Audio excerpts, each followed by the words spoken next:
Today I'm talking to Marcia and Patrick Lafferty of Compass in downtown West Palm Beach. 13 years ago, they started in real estate with no money and no connections. They grew their business to what is today a team closing over $40 million a year. The leads they generate for their business and their team are through a website and marketing platform they began building when they started the business. Those leads now account for over 85% of the business that their team closes.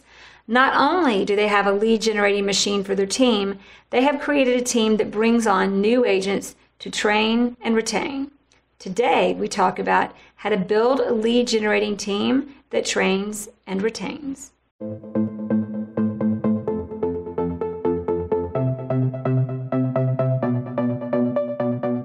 Thanks for listening to the Jere Metcalf podcast, where top real estate agents tell how they do it. This podcast is to share knowledge for realtors and raise awareness for Give Back Homes, where real estate professionals work together for social good. Jet Centers Aviation, Bentley Atlanta, Legends Global, thank you for your sponsorship. All right, everybody, it's the Jere Metcalf podcast, where top real estate agents tell how they do it. Today we have Marcia and Patrick Lafferty they're in downtown West Palm Beach with Compass, running a huge team today with 10 agents, training them, retaining them, and feeding them leads. But it all started a long time ago with Craigslist rentals, just the two of these guys. Thank you guys so much for being on the show. Thank you for having us. Thank you, Absolutely. Appreciate it. So, tell us, I've kind of given like the really quick run of your picture, and I can't wait to dig deep on how you did this and how you've become successful. But first, take us back to what was going on in your life. Where were you? How long ago was it? How did you shift into being real estate agents? Let me start. Okay, so it's 2008. The market is essentially crashing on top of us, and I was running a web design company, and Marcia had already been in real estate about 2 years, but she was struggling on a team that was mainly a listing team, and she found a little bit of success in rentals, but when she did them, she had to give up a ton of commission to the team. And I wanted to get out of the business I was in. I wasn't happy with where it was going, long story short. And we decided to jump into real estate 2008, middle of 2008. And I was pregnant. and she was already pregnant. And we decided, real estate. I have a similar story. Idea. Yeah. Awesome. I was already an agent, but I remember I was pregnant and it was nuts, but that'll motivate you. So anyway, so what happened? We had no network. We had no professional network. We didn't have any money. And so I said, well, Craigslist is free. And at the time that was, obviously it was a newer thing back then, and it was the right timing for it. So we started posting rentals on Craigslist and getting leads and learning how to wrap them in and say, hey, we can show you other things. And basically that's what we did. And we said, if we're going to do that, let's focus on one area. Yes. And so that we can get to know the inventory so well, get to know the players, the people, the managers of buildings. We're in a downtown market, like a condo market. So getting to know the managers and all that type of stuff was important, as well as the agents, the players, and just create great relationships. And we knew that eventually it wouldn't be rentals anymore. It would turn around to sales, but we could start building a client base. That is so smart. I want to ask you more about how you knew to focus on a market. But before I do that, I want you guys to take us so that everybody can really hear why that's so important. So you're in rentals, no network, no money. You knew somehow to focus. Most agents are like, I'll sell anywhere. You had the wisdom and the foresight to focus on one market, because it's easier to get business when you're in one market, because people, you become their instant choice. How kind of from that involved no network, no money, take us through the transition of that to where you are today with a team of 10 agents. How did that unfold? You want to take that, or you want me to take it? I mean, building out the website was a huge factor. Yeah, I think getting to that point. It started. So the process was we did start doing rentals everywhere and learned, I'm a fast learner. And I said, this is very inefficient. So let's just narrow it to downtown West Palm Beach, where we love the market. I love the market. I'm a big believer in selling what you're passionate about. When I was in other neighborhoods in these kind of like suburban, everything looks the same neighborhoods, I wasn't passionate about selling that real estate anymore or even renting it. So I stayed in the market we were most passionate about. Basically, we said, okay, Craigslist is good, but that's not a good long-term plan. I came from the web design business. I knew I could build a great site, but I also had no money. So I did it on the really cheap at first. I knew some people. I think I spent $750 on our first website. And really, everything was bootstrapped. I mean, learning how to SEO. Yep, I learned SEO Late at night. nights. I showed all day. I learned SEO at night. We grinded, we hustled. I basically would literally show. We'd do marketing on Craigslist in the morning. We'd show anytime we could. I'd come home. I'd watch HGTV all night because I wanted to know how they sold real estate because I was brand new. So because you were your own brokerage, you weren't even like going to training classes that they provide for free and that list every. I was overhearing my story's so similar in so many ways. Like I started in 2002, but I remember the recession. Somehow my husband and I decided like in the recession we only made commission and we were making no money. That it would be a good idea to also get pregnant. So but it worked out. So I had no mentorship. We had nobody to really turn to. We were literally, I was learning from other agents. I was learning from watching TV, agents on TV. I was reading books, making mistakes, pounding my head in the wall and saying, okay, don't do that again. So we were learning from the school of hard knocks, I would say. Okay, so that's where you were then. Tell us where you are now. Yeah, and so that built into, I had to figure out first what I was doing. I had to started generating web leads. As those leads became more than I could handle, I hired my first agent. Also, Marcia became pregnant with our second child, and I knew she was now going to be removed from the business because the way we were working it at that time was we were a team. I was I was the one meeting everybody. She was the back end that was taking the calls, setting up the showings, and doing the contracts. Yeah, so. And then it became that she was going to leave. So I had to hire my first agent so that they could take all the leads that I couldn't handle. And that's how it kind of started. And then we just kept pushing the gas on the online leads. I kept doing SEO. I kept increasing my AdWords budget. My Google budget started really low at maybe $100 and ended up at one point we were spending up to $8,000 a month on Google, but we've retracted since because our organic rankings caught up, so we didn't have to spend as much. But that's how we built it one step at a time. 10 years of SEO and building a website will do that. That's incredible. It's also kind of that compound effect of doing the same thing and building on it. That's totally. So now you've got an agent. You're a team. So it's the two of you. Tell us a little bit about how. Well, first I want everybody to know because we've talked before the interview.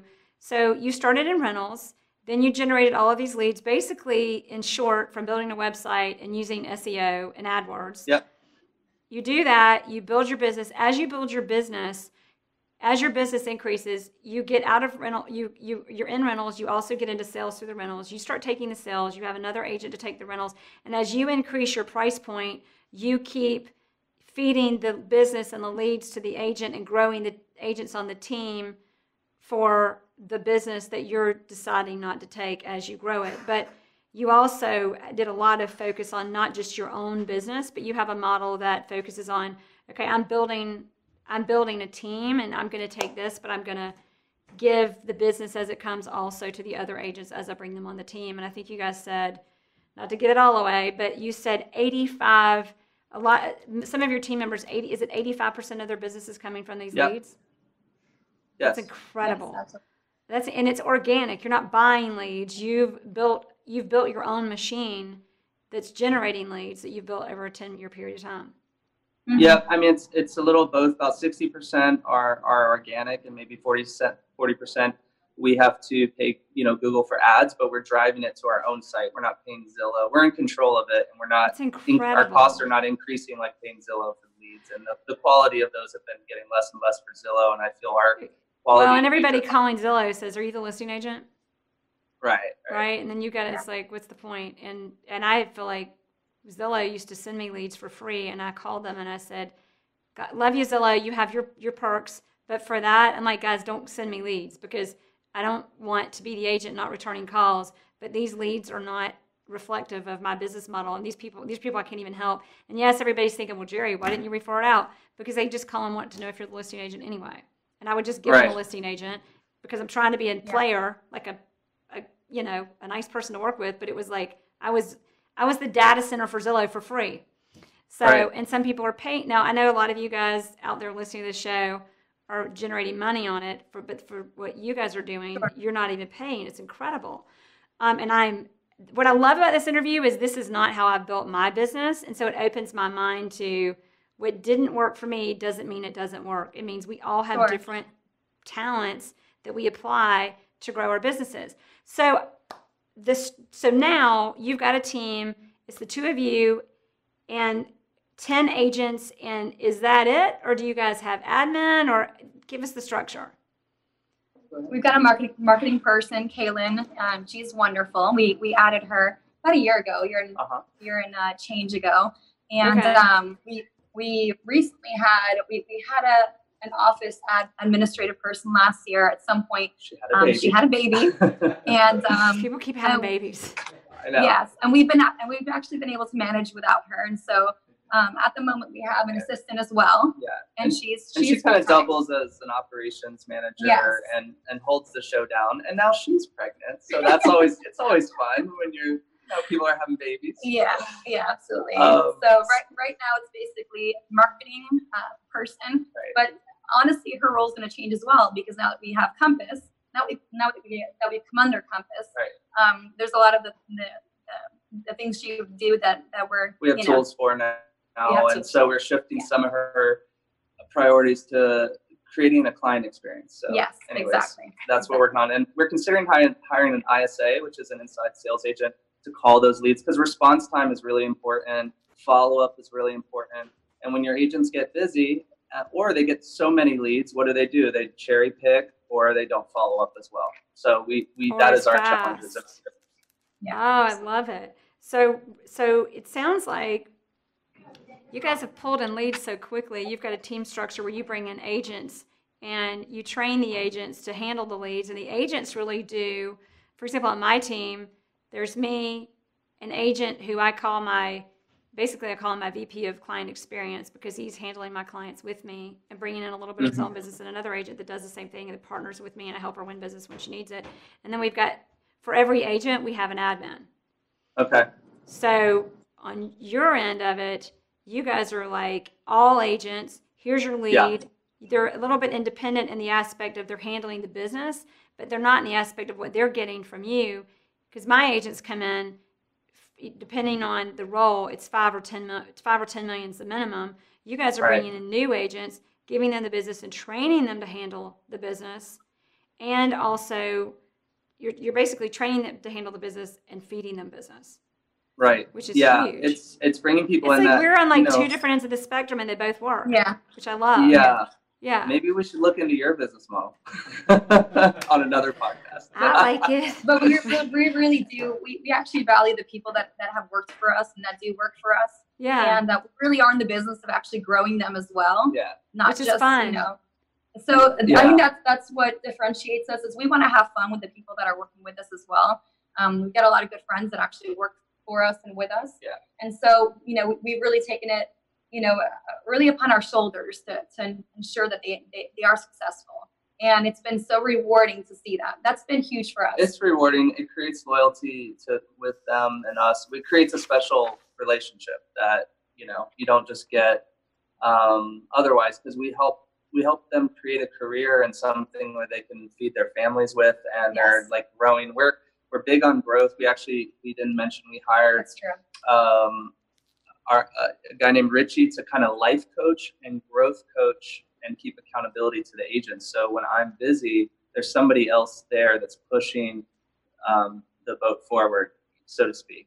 He's helping them grow and also keeping them accountable. Have y'all met John Zimmerman? We call him Jay-Z. He's in Fort Worth. No. So No. Jay-Z does, he's in Fort Worth. He does a lot of huge estates, and he has a team. He's similar to you in that he's got a huge team, but he's different. His team, literally everybody is like an employee almost. Okay. Who he like you guys, he feeds them all the business. But my point to that is I've learned a lot from him. I built my own team differently from him, but based on pulling from both ends of the spectrum to my strengths and weaknesses. But to him, he does the same thing. He's got a life coach whose job is he's like got him on a retainer for X a month or X a year or whatever, and his job is to come in and check in, and the coach knows more about the operations than when I interviewed Jay-Z on the show. Y'all should go back. I've interviewed him twice. The first interview was hilarious because he's like, I don't know, like that's what he does. I don't know, I just go sell. I'm like, oh my gosh, I love you. Like, let me figure out how you can just not know what's going on and still do 150 million a year in a good way, like as a compliment. And shout out to Jay-Z, call, text, email. My team is going to shoot me if I say that one more time, because call, text, email is our mantra with clients and client experience. So anyway, but I love that, the different common denominators. So you guys have a marketing person. You have basically a marketing person who's going to start focusing more on client experience. You've got an assistant who's also, which is something, that's what Courtney does on my team. She's my assistant / operations manager. I call her like my team mama bear. And then you've got your life coach kind of overseeing it all and holding everybody accountable. And then you've got the leads coming in, the agents, and cultivating and supporting and creating a culture. I'm curious, going through a little bit more on these roles. I have so many people from the podcast email and call me, and they're like, I need to grow a team, Jere. You know how to do it right because you've interviewed so many people, which I actually, for the first time ever, feel like they might be right. Maybe, but I don't want to get too excited. And part of that probably was coming to Compass. And they were like, hey, you don't have this figured out, Jere. Get on it. And I did. But learning more from that for everybody and for me. So when you said marketing client experience, what does that mean for you? Like, because you've also got somebody who's going to take in the leads and answer the calls quickly. Probably, it sounds like in the next 30 days. Your marketing person, you've got Compass doing more of your marketing. So what does that mean, client experience? What's their job description going to be? Well, she's going to be split between team marketing and client experience. Still helping carry out our initiatives because I'm busy to just be able to focus on marketing all the time. But also coming up with some of our own initiatives on social media side. On the client experience side, we're trying to build out like what happens during the sale, what happens after the sale, how can we add more value to our clients? Because we know that that's how we're going to continue to be top level agents. People are looking for more than just an order taker. They're looking for an experience. So they're looking for an advisor. And then to add that experience on top is like the cherry on top that's going to make them want to come back to us. And how do we stay in front of them years after the sale? So that's what we're working on. Awesome. Which is more of that cultivating, the leads you're bringing, cultivating, and that compound effect of what happens to that business that you're winning online to grow it over the years. So it's not just fresh leads all the time. And exactly. You did say, I want to go into that, but I want to run through these team roles because I know there's a lot of interest in how everybody wants to know how everybody's running their team.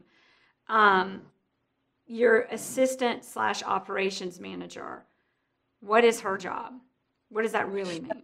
What's her job description? Everything, like you said, Mama Bear. She takes care of all of our personal deals. We work as kind of a triangle of a team. Me, Marcia, and Sherry. So she coordinates our deals. She transaction manages those deals. She calls back clients. She does inspections. She, makes sure the process is flowing. She's our everything go-to person, and then also takes care of some of the office stuff. She's also the go-to person at the office if we're not around. Everything's flowing through her. So she kind of runs that very key role of on our side for our personal business, but also she helps fill some of that office manager role that we lost, but felt that we may not completely need a full-time person at this point. But we are actually going to bring in someone to intern and see if they work out. College student nearby, see if we can see if something like that could work out. But But basically so she fills that role. She's both our personal business and that fill-in and that kind of operations manager for the team. But she does not do transaction management for the whole team. We are considering that as a future position as the volume grows. Awesome. Okay, and then so basically you've got those two people in place plus your life growth coach. So he's basically, how do you allocate his time? Does he give everybody a coaching session, or does he do a group session, or? Yeah, so we do he runs the one team meeting a week. I kind of gave him the reins on that. I used to run it for many years. And so he's bringing us teaching. We love John Maxwell, so we're doing some John Maxwell stuff right now. We were doing 15 Invaluable Laws of Growth, kind of some stuff from that. Yeah. But then he spends focuses growth. Awesome. Focuses growth for the team. And then we're doing some actual people that are better on the phone. We're doing some actual interactive, like, what do you say in this scenario, that, so some role playing. And then he's having one-on-one time with each, but he's also with each team member. He's having some one-on-one time once a month, but he's also texting them every day. He's in text communication with the team every morning, asking them questions, getting them to interact, and keeping that kind of accountability. Awesome. Yeah. I love that. Okay, so here's what I'm thinking, because you've got this team, you're growing and cultivating them, but you're also still growing your own business. But right. You really enjoy growing and cultivating the other agents. But it sounds like to really keep the security of the team, you still need to be selling and developing relationships as well. Right. With that? Right. Yeah, I think that had been the struggle of the business. You know, if you want to talk about struggles or what they things, but yeah. Yeah, struggles coming up was, look, I probably could have built a really powerful personal business had I just focused on that and hired support for that. For me and Marcia, we just kind of had our own team. And what we started it though, my goal was to build a brokerage and not really my personal. So I kept compromising maybe personal gain to keep adding people and adding resources and marketing for the brokerage.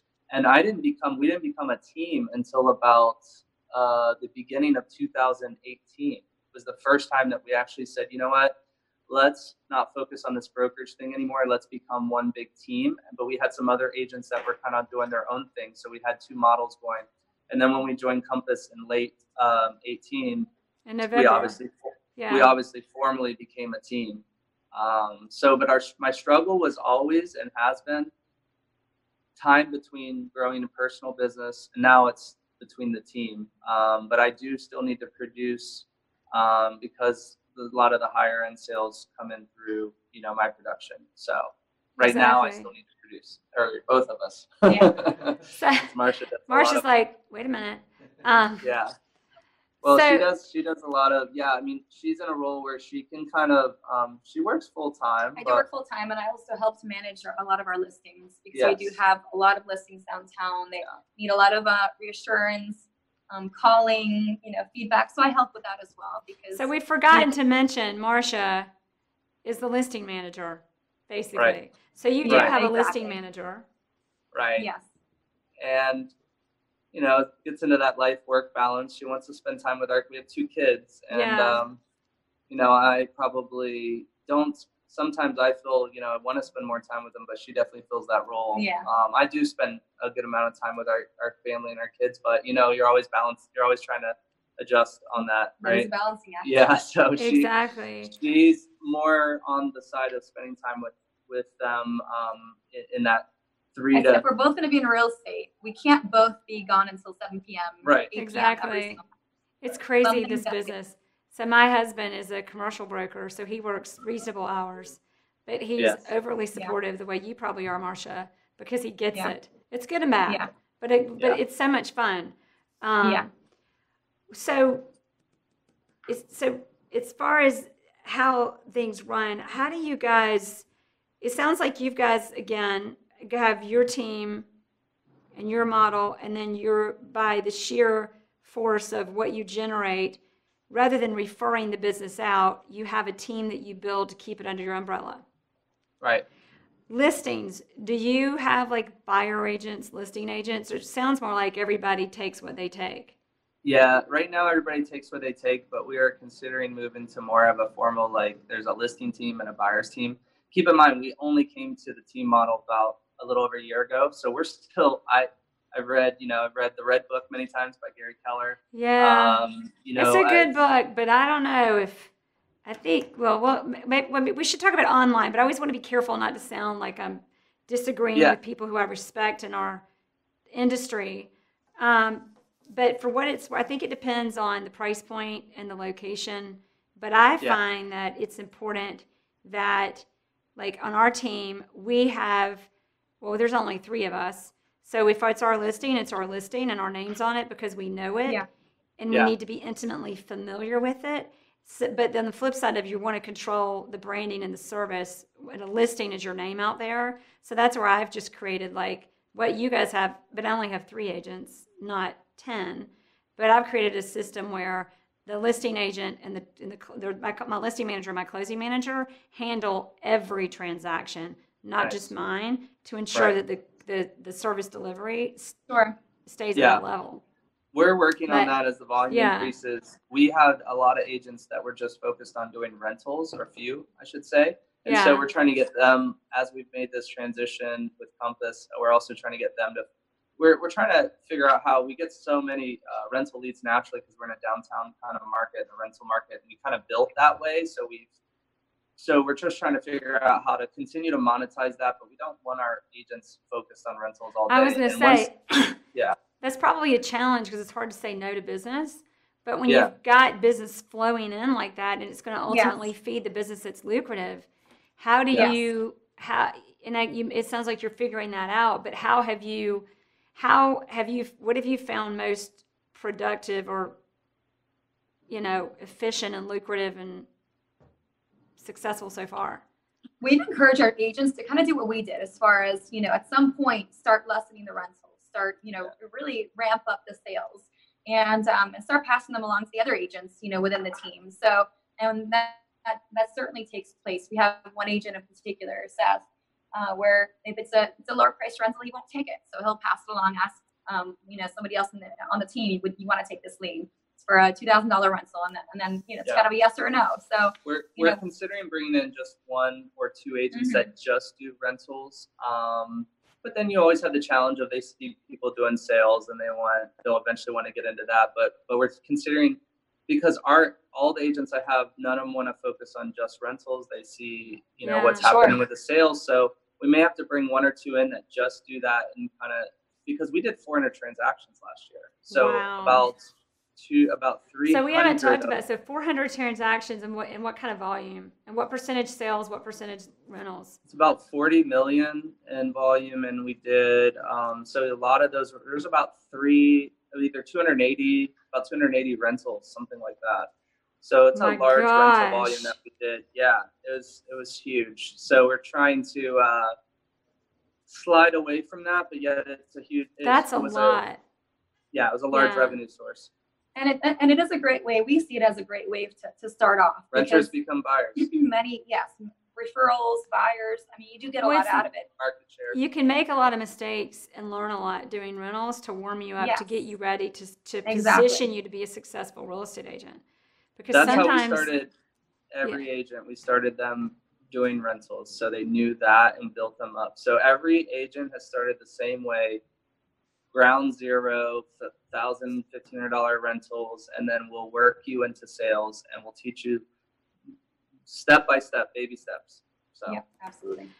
So back to the struggles, I would love if you could take us to, whether it was 10 years ago or last week, what has been one of your biggest challenges that you're like, oh my gosh, are you kidding? Like, this is such a bad situation, or that ended up, because I think all of our real opportunities and successes come out of the shit show. We're not on the radio. I can say that. So what's something that you guys have gone through where you harnessed a difficult situation, you took a lesson or flipped it into a huge opportunity? Anything? Oh, I mean, we kind of have one right now, I feel like.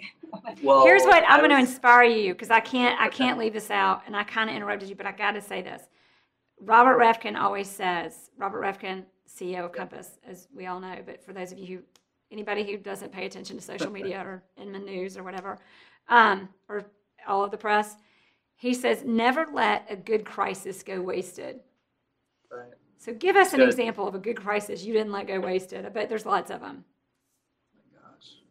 Yeah. I mean, I will say one every month. I know. You do it every day, right? They're constant. They're constant. I mean, even in our first couple of years, we ended up short selling our house.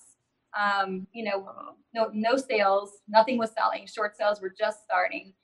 Those were terrible.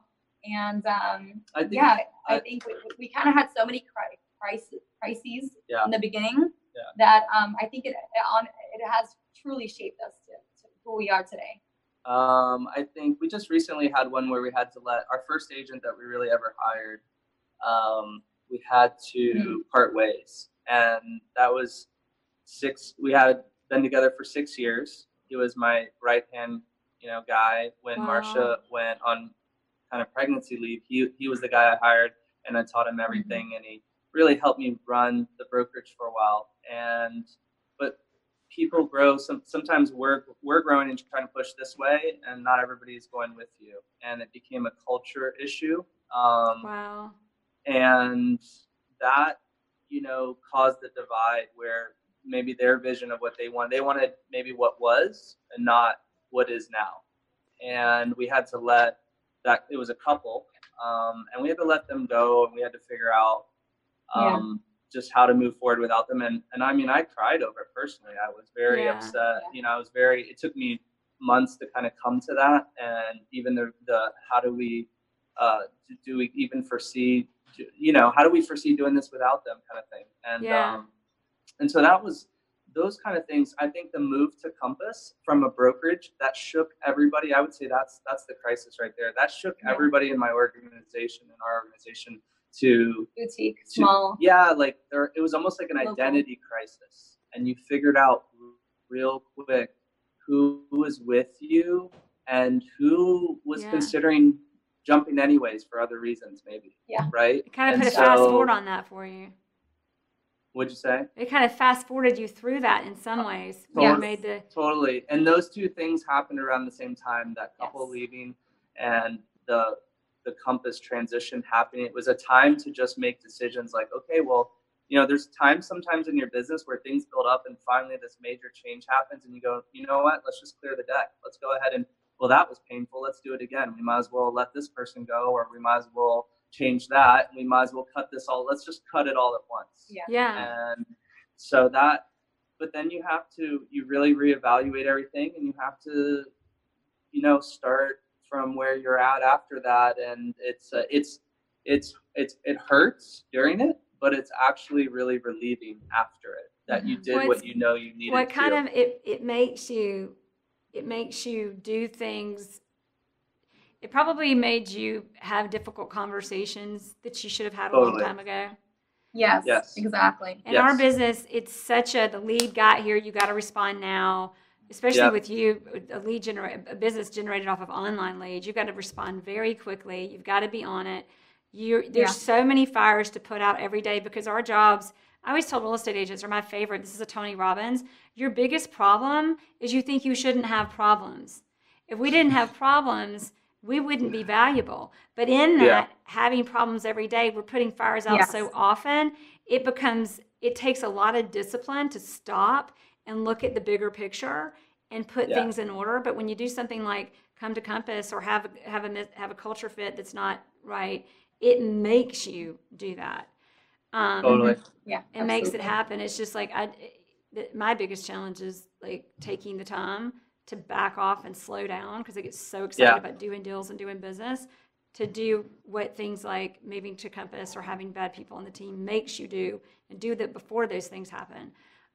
Culture is very important on a team. That's one thing I learned early on. I hired people for production. I hired some agents that I didn't train myself, and though their production was there, they gave us a bad name around town. They, they started hurting our reputation. Well, we have a very good reputation, but I started hearing certain things, and they caused a lot of discord within. Some of them caused some discord within the team. And I learned early on, or I learned later around, this is probably 7-8 years in, and that it just was not, like I said, it wasn't a team, it was a brokerage, but it was causing discord. And we always have had a team environment, even though it was a brokerage.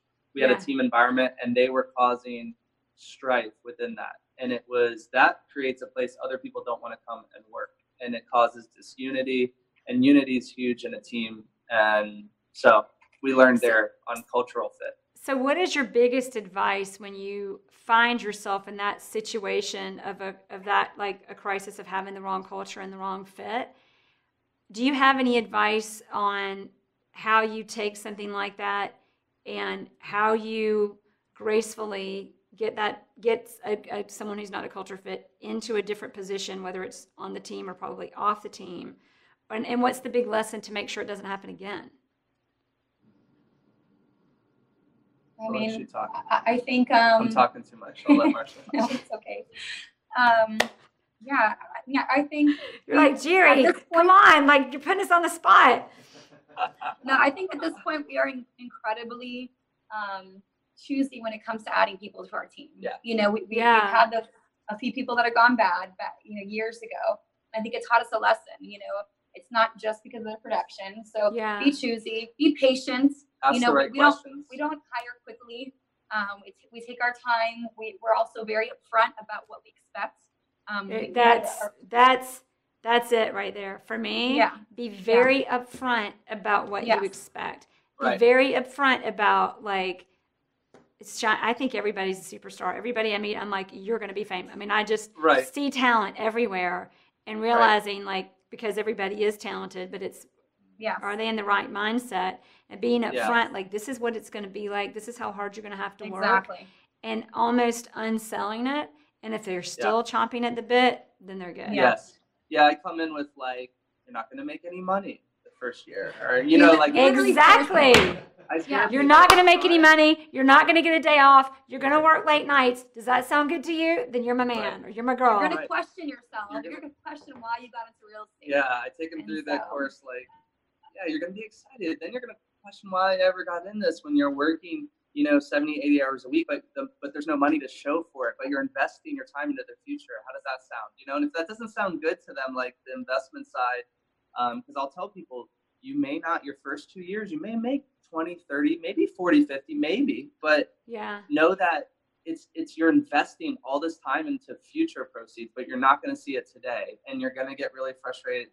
Do you like getting punched in the gut? Because it's going to feel like that sometimes. Can you take that? Can you take the roller coaster ride? And I tell them, I try to stay steady. Our goal is to stay steady when things are going left and right, up and down, all over the place. We're the ones that have to try to keep our minds straight.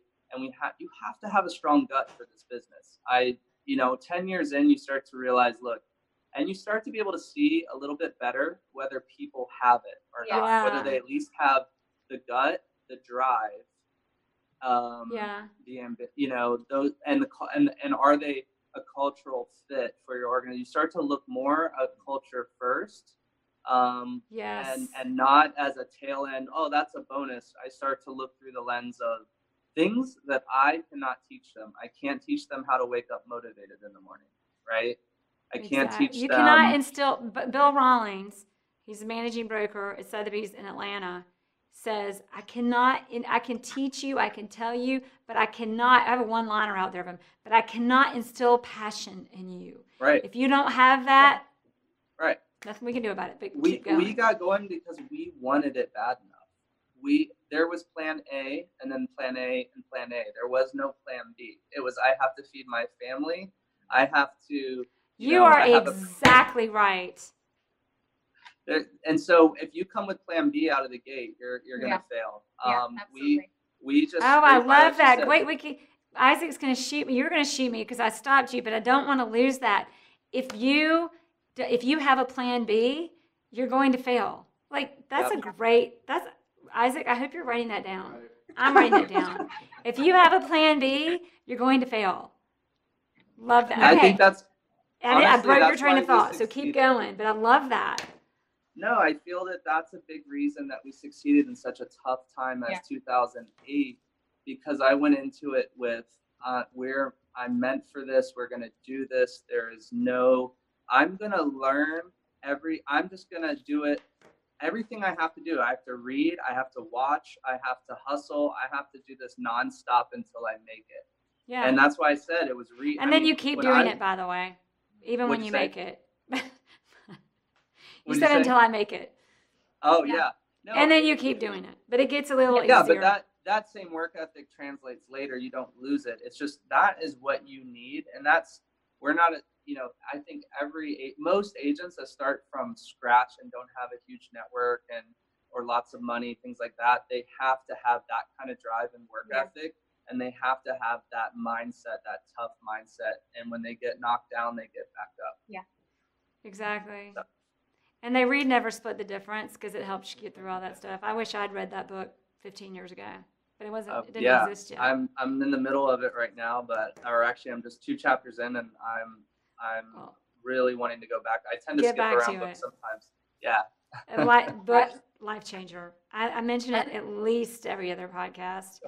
Okay, so I'm going to ask you guys, I always ask my final 3 questions, like to sum it up. But before I do that, is there anything else that I should be asking you or that you should share that is something powerful you've learned or special about your team, your secret sauce? I mean, what do you think?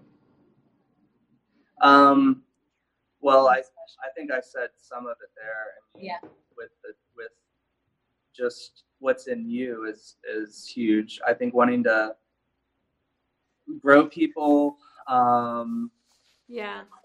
have quality people around us. I think our drive has been I've always been people focused, not just my clients, but the people we bring alongside of us.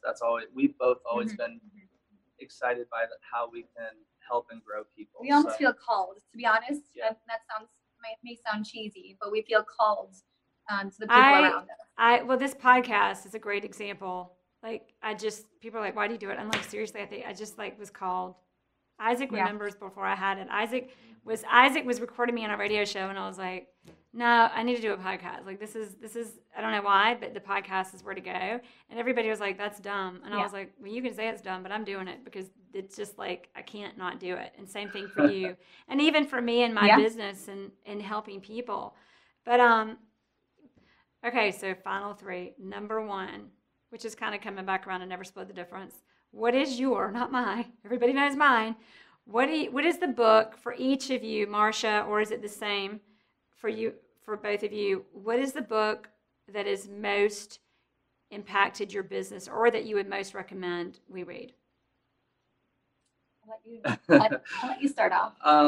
I think The One Thing by Gary Keller is a great book. That is a great book. I mentioned it earlier, The 15 Invaluable Laws of Growth by John Maxwell. I think that's probably dealing with growth in your life. That's like a manifesto for growth. And I think I heard John Maxwell say the other day, he loves all of his books, but it's probably a top 3 book that he's ever written. He's written about 82, 83 books. But that book is amazing. I think I've read that book 2 or 3 times, and I would like to read it 2 or 3 more times. So you feel like that the way I do about Never Split. So what was your and the 15 Individual Laws of Growth by John Maxwell, what was your biggest takeaway? I think the law of consistency, and that plays into discipline. I tend to lack in those areas. I'm a very idea. I got a new idea every day. I don't wake up and do the same thing every day. So I deal with issues of consistency and discipline. Another good, The Compound Effect by Darren Hardy. I think you referenced something. Patrick, I said one book. One book. Sorry, I could go on for 15. Well, there's my 3. The Compound Effect is one of those books that keeps coming back, and I even quote it like I've read it, because I quote the concept and I say the compound effect, and I haven't even read it, but I've heard it's awesome. It's a short, easy book actually to read, and the main principle is just it's a little at a time. It talks about if an airplane gets off 1% from LA to New York, it ends up in Boston or just somewhere completely different. It may even be more extreme than that.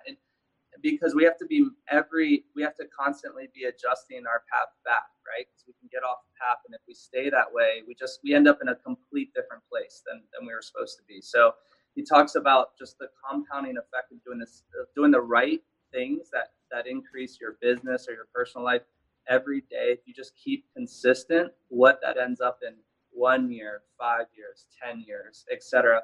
And one point off of that I didn't make when you said, like, what's some, big things that you've learned as one thing I would say for real estate agents or people building teams is always leverage your last success, your last little success. So our always process, leverage. Write that down, Isaac. We got another good quote out of Patrick always here. Leverage your last little success. So we went, I did $1,000 rentals, and then it was 2,000. Then I talked about that, and then it was 3,000. And then when I started selling stuff, I tell my rental people, "Oh, I'm selling this over here." I told them that specifically so they could think of me like I do sales. And so every time I had a little new achievement, if I sold $1 million place, or I listed this, or I did that, you have to self-market yourself and let other people know about your last little success. That's how you're going to build upon it. That's huge. I love that. It's funny that you just gave me that quote, because I thought, I'm so blessed. I can remember I started like you guys. I mean, nothing. It was bad. Rental car, no good clothes, but it was the best thing ever, because none of my friends wanted to list their even $100,000 dollar condo with me. So I would go do land deals, which was huge, which catapulted me into the $1 million+ properties, which then but I worked so hard for it. And now I've got to the point where it just comes, and it's like, okay, like you've got to still appreciate and keep up the good habits, and remember all of these amazing things that come to us as we grow our business, like continue to harness and cultivate and leverage every little / big opportunity, because back to the compound effect of what it does for us. It's awesome. Yeah. Marcia, what's your book? I was into one thing as well. No, tell her a personal book that you love. Give her a hard time, Patrick. That's right. He's named 3. Get your own, Marcia. I'll tell you, I read more growth books than I do like business books. I'm not gonna lie. Yeah. The last one. I mean, right now, I think I'm looking on the cover. I think it might have been like "Girl, Wash Your Face" by Rachel Hollis. What's it called? Michelle Obama's book. I mean, that was an excellent one recently. What's the name? But what's the name of it? Becoming by Michelle Obama was a great one, to be honest. I just love reading about strong women. Becoming. So is that your favorite book, or is the one thing your favorite book? No, that one thing's not her favorite book. I don't know. What is it? Present Over Perfect. That's the one I was thinking of. Yeah. Oh, which one? What is it? Present Over Perfect? Present Over Perfect. I have heard that is an amazing book. That was honestly that kind of I think that sometimes you just have to figure out what your priorities are in life. Yeah. And I mean, I love our business. I love what we do. We're trying to grow in that essentialism. We want to grow in that, but yes, like less is more, and making time, just matter with my family, with my kids. Even the time that I spend at work, how is it most effective? I only have so much time. Yeah. So what can I be pouring myself into that will make me successful? So that's huge for me. That's all. You know what that reminds me of? I'm just going to really get cheesy out there. It's like I'm letting you interview me too. I don't know what's into me today, but but I feel like I have a lot in common with you. But I don't say this much on the show, but I do every day. I do yoga. Maybe I take a day off a week, maybe. Mm-hmm. And every day you have your intention of, and for whatever reason, I have found very powerful that my intention is always to be fully present, always love more, focus on those 2 things, and not like woo-wee weird love, but like real love, like authenticity, being present, not loving, like please people and give them all flowers, but be real with people and give them the respect they deserve kind of love, honor people, but be fully present, always love more, and boundaries, the boundaries that you see in your life will bust. They will go away, dissolve, whatever the word is. They go away. But that is, for some reason, that has evolved for me. And it reminds me of that book is like present over perfect. Is being present, being present living life, loving life to the fullest, because whatever you want to try to control and make perfect, there's always something better for us if we'll be present for it and accept it. Yes, exactly. Absolutely. So I've got 2 more questions. Sorry, yeah, we've got faster. like 6 minutes, but we'll run over. That's quick. 2 more questions. The next one is there, or what would you say is the one action or tool that you have implemented for your team or your business that has been the most impactful for your success?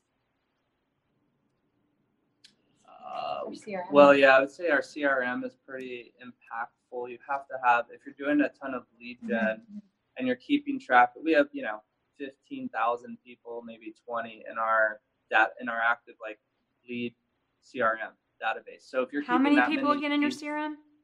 I think it's like 16,000, and we have about a 20,000 person email database. So when you're dealing with that volume, you have to have an amazing CRM that's feeding properties out, that's giving follow-up, that's telling you when ours tells us when they come back to the site. So if we see that, we can call them. Yeah. So I think that's pretty. What CRM do you use? We use one called Great Agent. It's actually, they make sites and CRMs. We only use the CRM portion. We kind of have a hybrid site of, it's a WordPress site mixed with their solution on the property feed and the CRM. But that's a huge tool that I'd say. And then the action behind that is I encourage my team from 9 to 11 to be there, following up, calling new leads, following up with yesterday's and the day before's. Because if you have hundreds of leads, you have to have a consistent time that you're reaching out to them. It's a contact sport, when you get into lead gen. So you have to be touching, ideally 30 to 50 people a day. If you talk to 30 to 50 people a day about real estate, you'll probably not be broke in this business.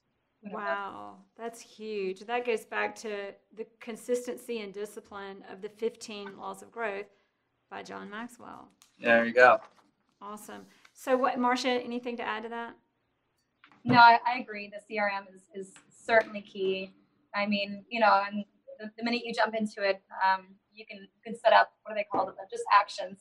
You can set up actions. When people come on the website, it'll automatically text them or email them. And that's huge because when we are dealing with that many leads, you gotta have some order. That's otherwise amazing. I get like 2 a day, and that's huge. Like that's a lot. And you're getting like when I get 3 or 4, I'm like, I'm hyperventilating, and they got hundreds. I need to spend a day with you because we're so similar but so different. We'll come to Atlanta just to open my mind, like broaden my horizon. I love it. Yeah. We love Atlanta, so maybe we'll come up there. Please, that would be awesome. Come to a sales meeting and that'd be great. Yeah, absolutely. Last thing, I'm going to make Marcia answer this first, by the way. Okay. And then Patrick gets to answer. Marcia, putting the pressure on. What is the one thing that you would hope that I and everyone listening to our interview takes away from this? If they could only remember one thing, what would it be? I think the number one thing would be care about people, love people. Love your business, love what you do, love the people around you. Enjoy yourself, have fun. I don't know. That's more than one thing. I love that. It's passion. That's what I hear. Yeah, passion for sure.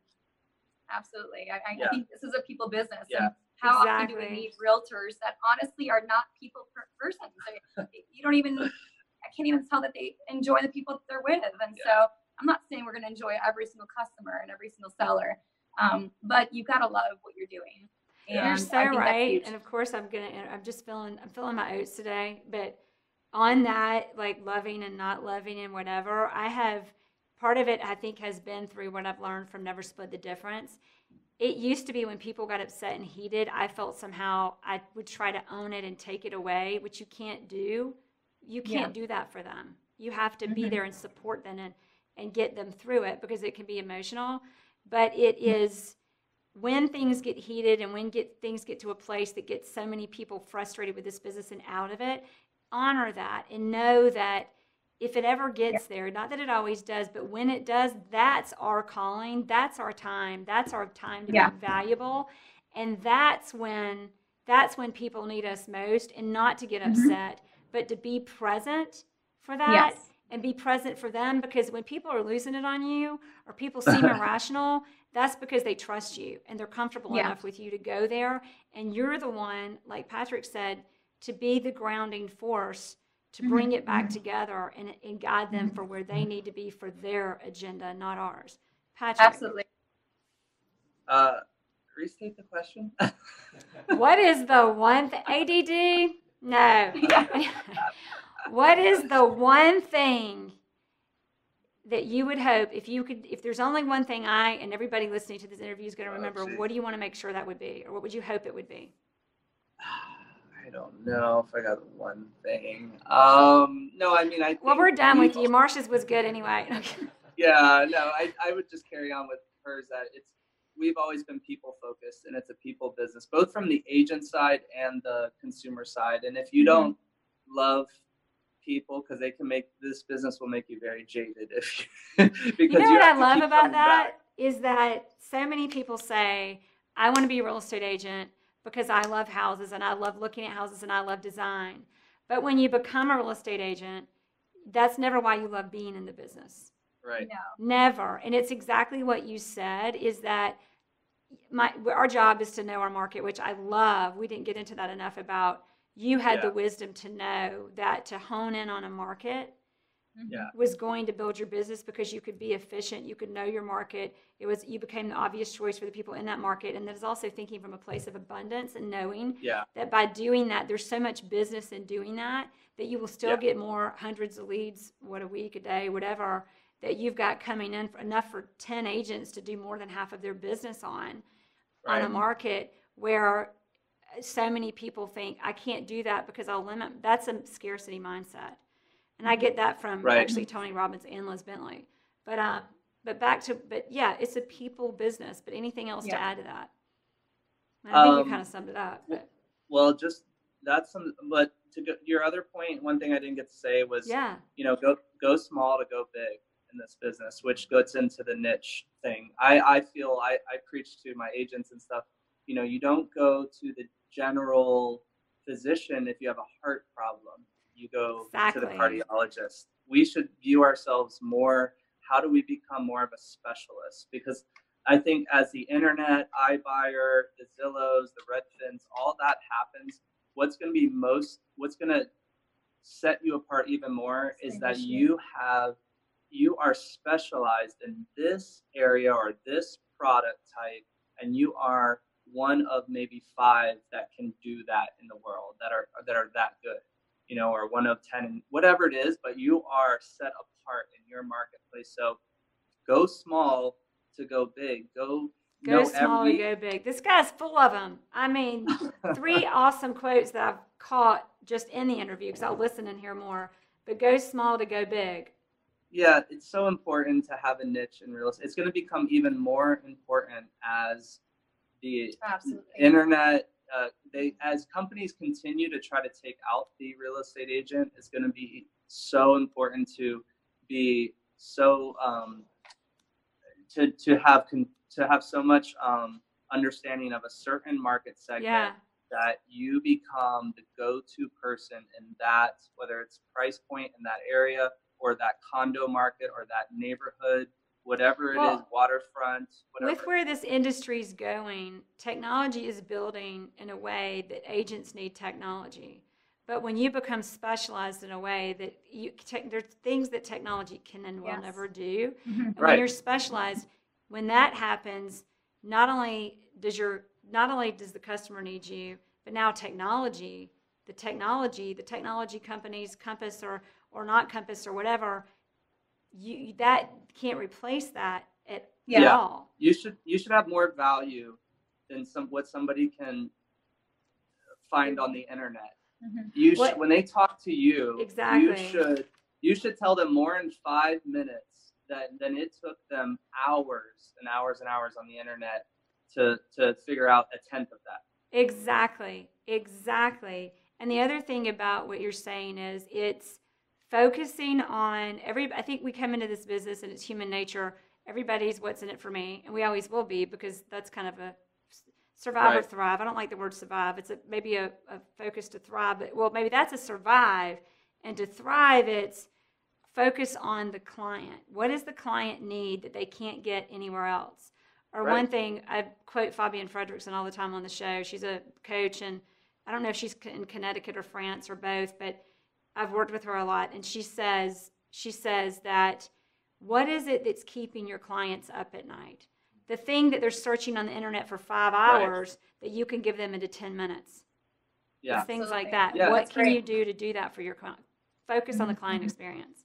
It's awesome. Yeah, exactly. What knowledge can you give that only a certain amount? I mean, I'm very confident in my market that maybe only 3 to 5 people know what I know in my marketplace. So I'm very confident when someone calls me. Well, Patrick, nobody knows what you know. No, just saying, nobody knows what you know. 3 to 5 people try to know what you know. The client knows immediately. That's the salesperson in me. Yeah. The client is going to sense that immediately when they talk to you on the phone. Yeah. When you start asking the right questions and delivering the right information, once again, that they could not ever find on the internet, it would have taken them months, and you can do it in 5-10 minutes. We encourage our agents to be the same in their own areas and their own niches. Yep. And I encourage each of our agents to own a building or a neighborhood, I'm all about that niche. I think it's going to continue being the key. And I built the business not just off that. I did it both on the internet. We created a niche on our site of like downtown West Palm, but we also then obviously created that that reflected in our business. I do 90% of my business inside of 2 miles. That's awesome. So is your website downtownwestpalm.com? No, it's modernlivingre.com. What is it? Yeah, if you Google, it's modernlivingre.com, because we were Modern Living Real Estate. We are now Modern Living Group at Compass. But if you Google downtown West Palm Beach condos, we'll come up. All right, that was an awesome interview. Thank y'all so much for being on the show. Thank you. I really appreciate it. Thank you for having us.